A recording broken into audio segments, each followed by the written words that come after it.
হাই মই সংগীতাই আজি বনাম দোৰোণ শাকৰ খাৰ। এইটো দোৰোণ শাক দেখিছেনে? দোৰোণ বন বুলি কয়। এইটো দেখিছেনে?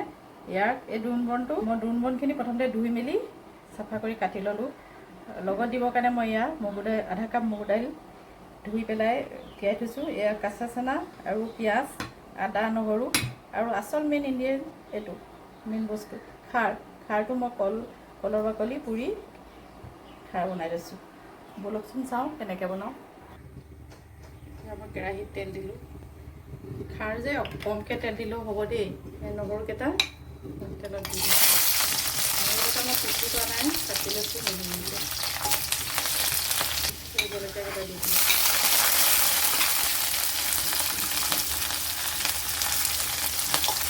দোৰোণ শাকখিনি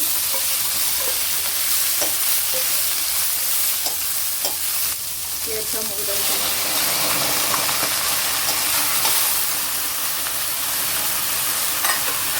কেঁচা চানা, নিমখ,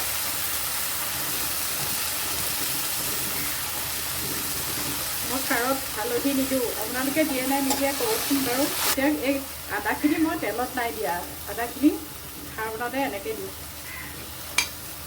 পিঁয়াজখিনিও এনেকৈহে দি দিওঁ, তেতিয়া খাবলৈ মিঠা হয় কণীখন। এতিয়া মই খাৰখিনি ইয়াত বনাই থোৱা খাৰখিনি অকণমান দি দিছোঁ।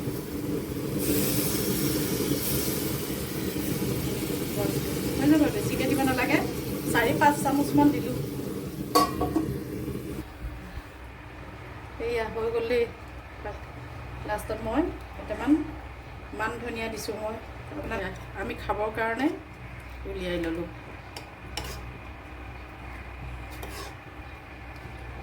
কিন্তু আৰু এটা কথা দেই, খাৰ খালে নেমু নাখাব।